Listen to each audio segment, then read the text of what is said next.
24/7. It doesn't reinvent the wheel. It uses the entities, it uses views, it uses rules. So if you know Drupal, you should feel right at home.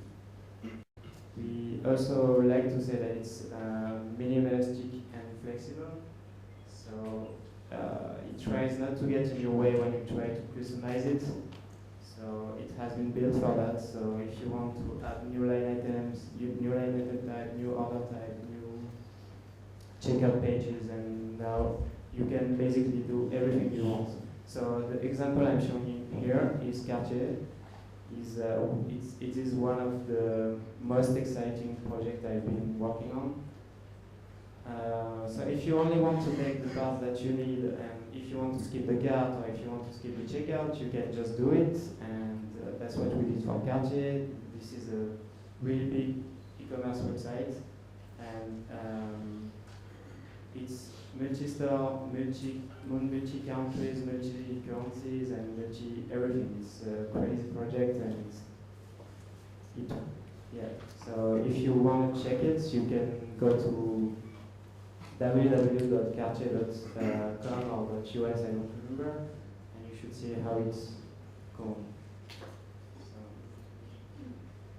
it also uses views for all of the listing. So at the time it didn't feel natural because it was a bit experimental, but now you can see all the benefits you can have thanks to that. So the backend listing, the shopping cart view, almost everything in commerce is using views.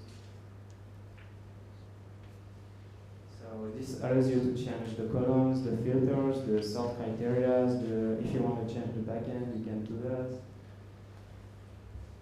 It also uses rules for business logic. So rules is kind of similar to a hook. So it triggers events. So we have multiple events like selecting a payment method, choosing a tax rate, and a lot of things like that. So it's better than a hook because you can disable it if you don't like it. So if you don't want to receive a message at the end of the checkout, you can just disable the rule. If you want to add multiple actions at the end of the checkout, you can do it. You can update the weight. It's exportable and it's reusable. And for the critical, for the commerce has a lean core, and it relies on the country modules to handle the shipping, to handle the selling access to files, for tweaking the UI and that kind of stuff. Commerce doesn't make any assumptions, so if you need to have specific modules that is adapted to your business, you can just download the modules. So you have shipping modules, and you have, I don't know, around 1,000 or maybe more modules that you can use with Drupal commerce. And the problem is that as we have a lean core, it probably takes sometimes a lot of time to demonstrate something to your company, if you want to sell the project and if you want to pitch against Magento or PrestaShop, it's sometimes complicated because when you just install Drupal Commerce, you don't have a lot by default. So that's why we created Commerce Kickstart. Commerce Kickstart is the most popular Drupal distributions. It has around 8,000 installations, and I think Gizra helped to build it. Yeah, Gizra and Amitai and I think Roy here worked on it, so thanks for that. It has been downloaded more than the 10 next distribution combined. We tried to optimize it and make it look nice. So that's why we created and contributed a backend theme that is called Shiny.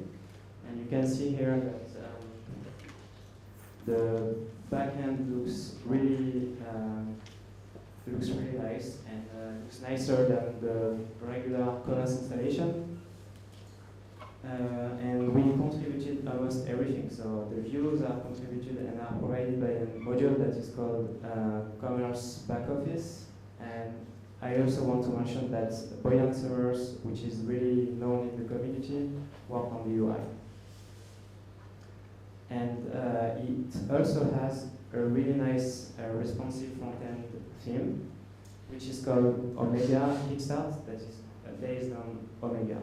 And you can try on your mobile phone. We have a demo if you want. So it's, I think it's demo.commerceguys.com/ck if you want to try it. So you can see that it really looks good and it's fully responsive.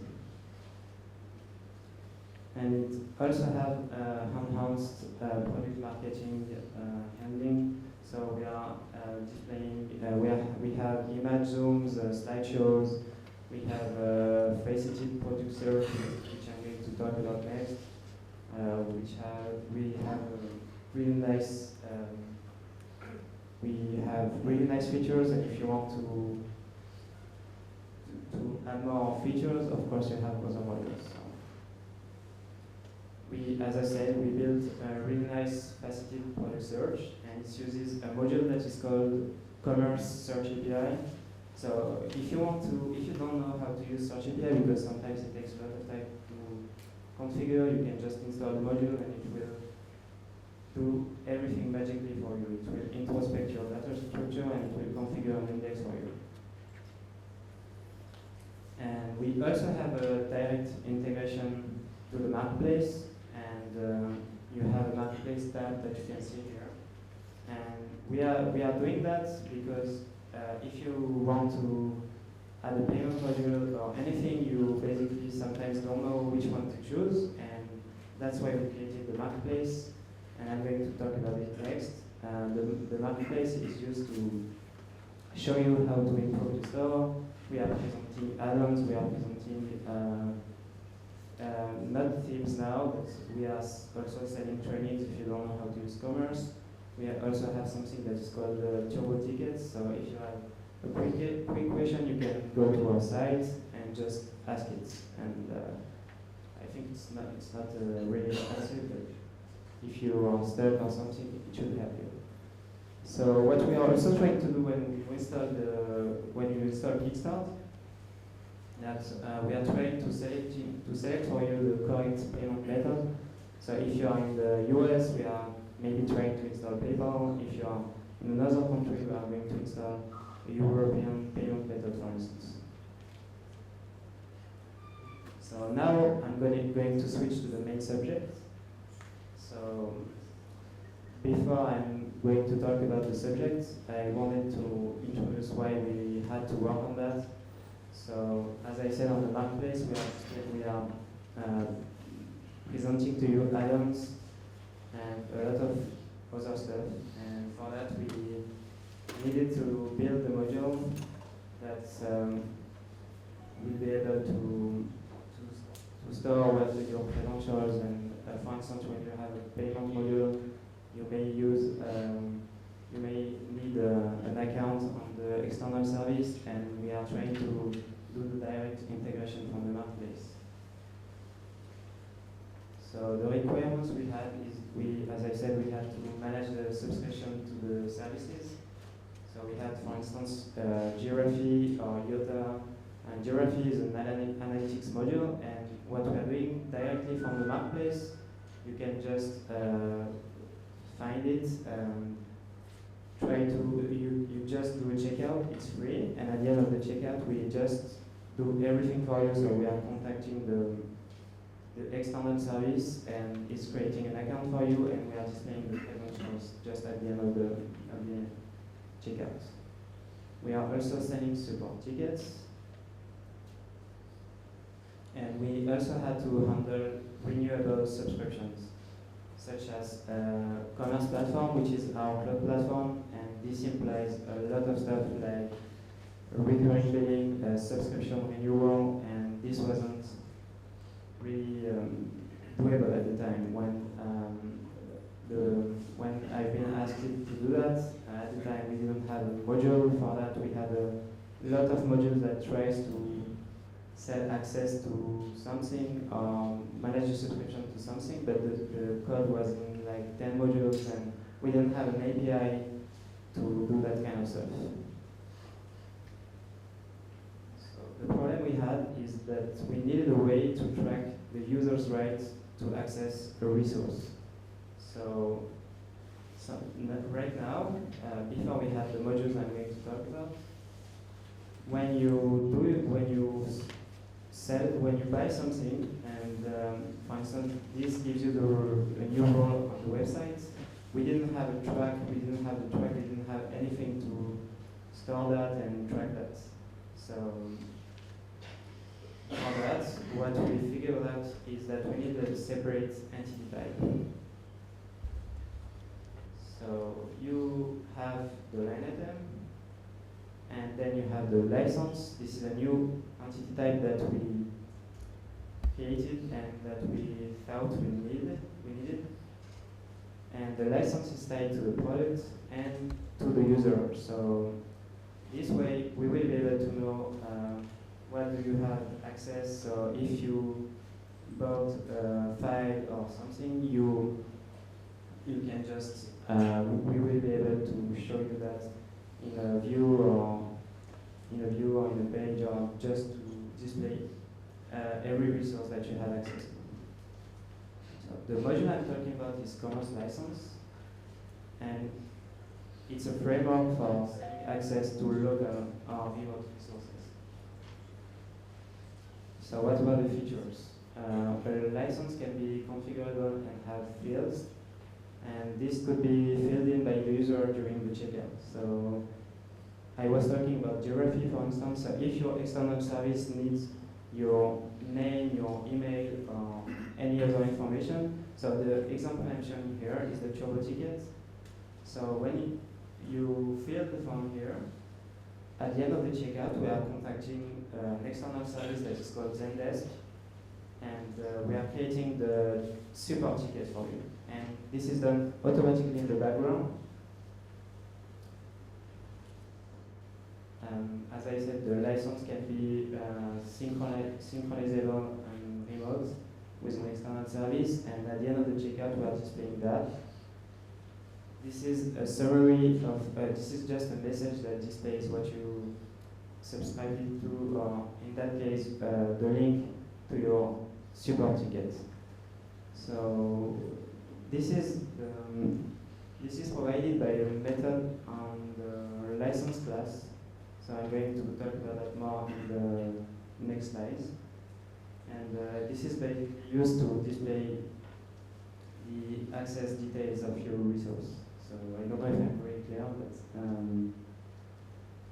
this is a text that is here to show you that we created your ticket in the background, and we have a link for that. And normally when you click on the link, you're directly redirected to Zendesk and everything.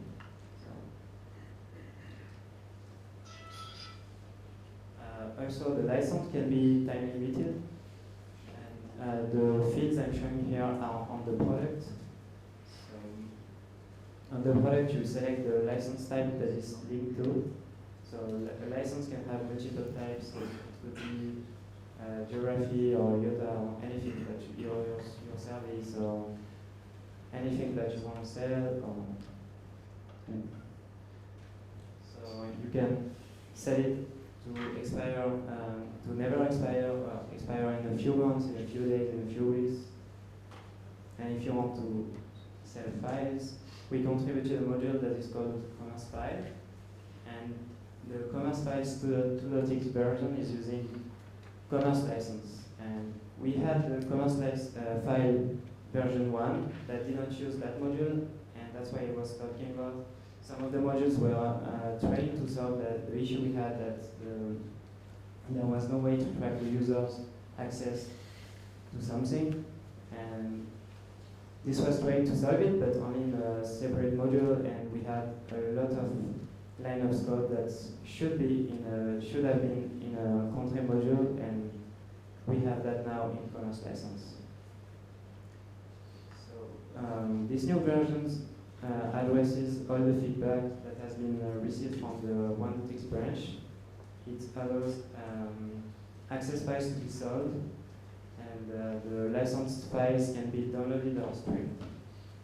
And of course, the number of downloads and streams can be limited. And if you need to do streaming, you can just do that. So the example here is using a library that is called Media Elements, and this is a module that you can find on Drupal.org. And it also have a full Amazon S3 integration. So when you trigger the download, the download gets the file is located on the Amazon server and it doesn't touch your server. And the limitations are respected. So if you say that if you using Commerce File, you can say that you want only 10 downloads, and it is of course respected. So now that we have a great API and a great framework to sell access to resources, we need a way to do some recurring billing. So when you subscribe to a service, you usually want to do recurring billing. So if you sell a mobile subscription, you normally want to do recurring billing every month, and it's really hard to implement. And the only solution we had at the time was Rebuilding, and this is a proprietary service, and it's really expensive, and that's why we had to build a new module that I'm going to talk about.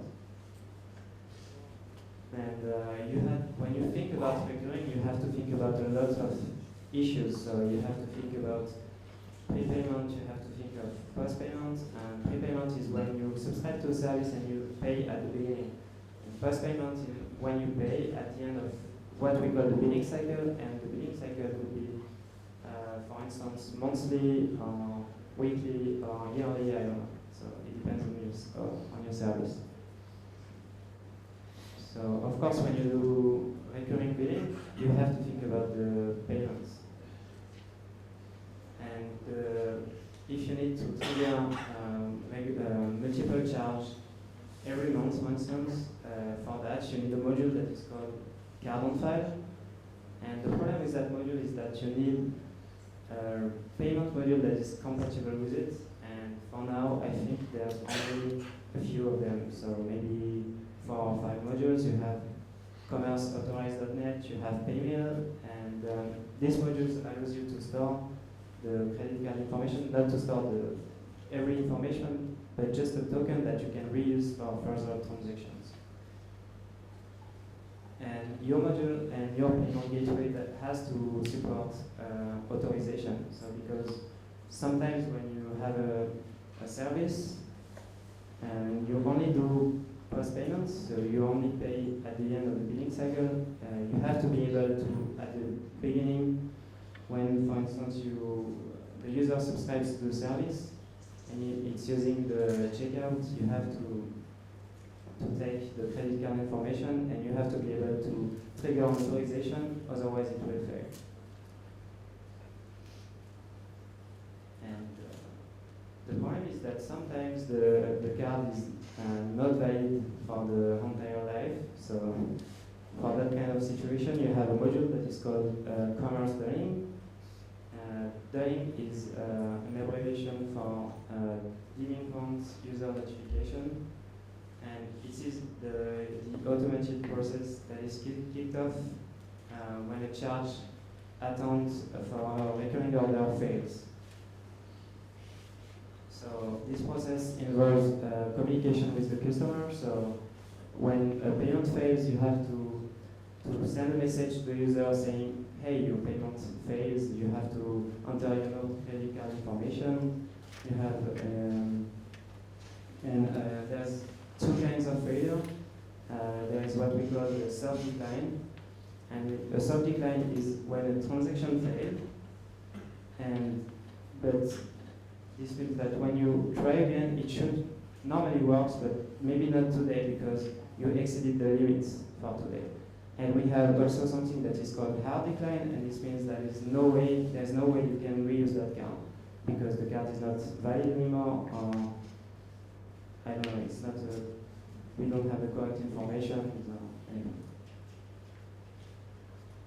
And if you want to do recurring, you currently have a module that is called commerce recurring, the 26 version that is maintained by payroll number.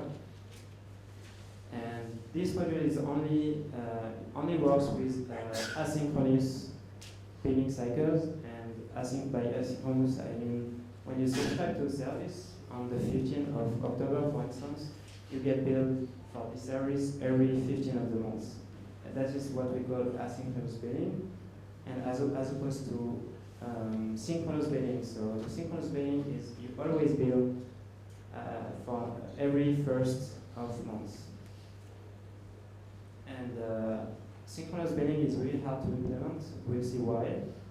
And because of that, this module doesn't support it.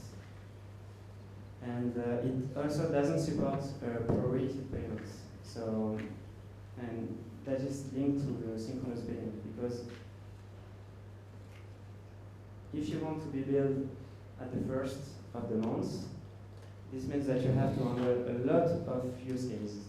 So if you subscribe at the middle of the month, you have to be able to say at the end of the month, at the next first, you have to only bill for the parts that the user consumed. So only the half of the month. And in order to do that, you have to think of prorating, which is a really complex thing to handle. So, as I said, prorating is very complicated to handle. So, Boyan, my coworker Boyan Zivanovic worked on a module to handle that. And I don't have a picture from him, but he wasn't sleeping. He wasn't sleeping at all. He was doing bad dreams and everything. And he told me that one night he woke up in the middle of the night and he spoke in French, and he's a Serbian guy. So that's why he was thinking too much about this issue. And to fix the issues I mentioned, you have the great commerce license billing module. And this module is really great because it handles a lot of use cases. And it supports both prepayment and post-payment. It supports synchronous and asynchronous billing cycles. So it's an advanced recurring billing framework for licenses. It supports plan changing in the middle of the billing cycle, and it also supports free quantity. So we have, with Commerce Guys, we have an example with the platform, which is our cloud platform. So, for instance, we have the development environments, we have the user licenses, we have that kind of resources that we are selling, and we also want to offer free quantities for that, and this module supports that. And by plan, I mean, let's say that you have what we call an environment. It could be large or medium or anything, and if you switch from large to medium, this module supports that. It supports the estimation and the post payments. So instead of when your user does a checkout, instead of showing the order view, the summary view, you have to show an estimation, because what the user is going to pay when it comes to post payment, when the user is doing his first checkout, he shouldn't pay anything. But you have to display the correct estimation of what the user is going to pay every month, and that's what we are doing in that example. So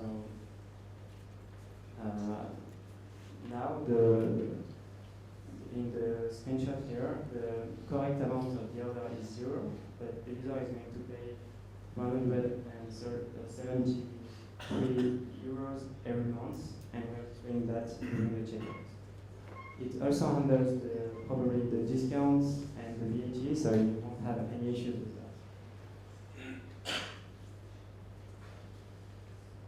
It also supports what we call method billing, and method billing is also usage-based billing usually involves monthly fee that is fixed, and an average fee that is based on your usage. So if we take the example of the mobile plan, you usually have the right to, for instance, use 100 minutes of phone, and for the rest, for the messages and for the data and for everything.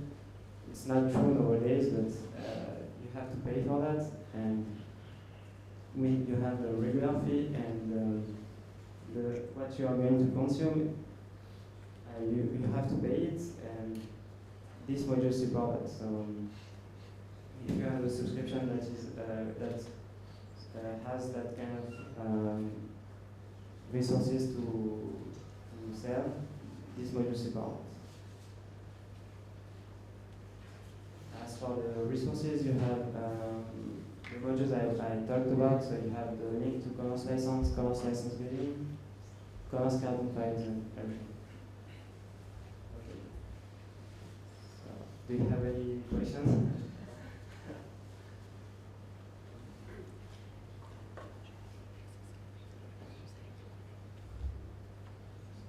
No questions?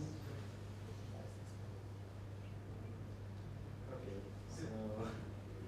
I have a question. So there are a lot of models. Yeah, a lot of models. And what is the current status of those models? Are they all working? Can you give examples of sites which use them? The marketplace, which I talked about, is using those modules. And for the commerce license modules has released the beta 2 lately. The commerce license billing, which is the latest module, the last module I talked about, doesn't have a release yet, but is available on Drupal.org, but it's only in development.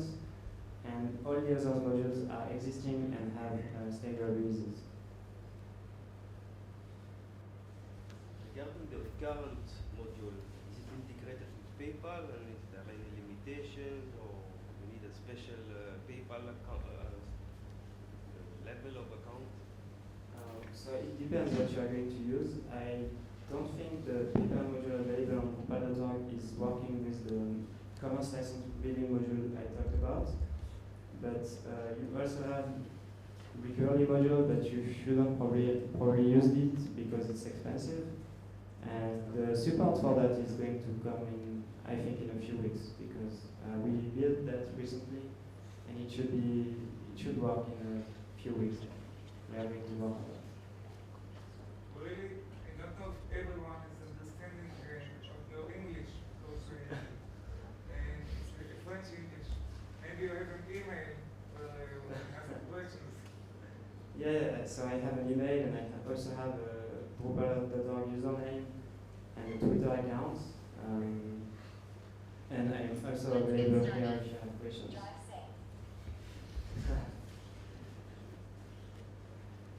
any other questions? Okay. So, thank you for listening.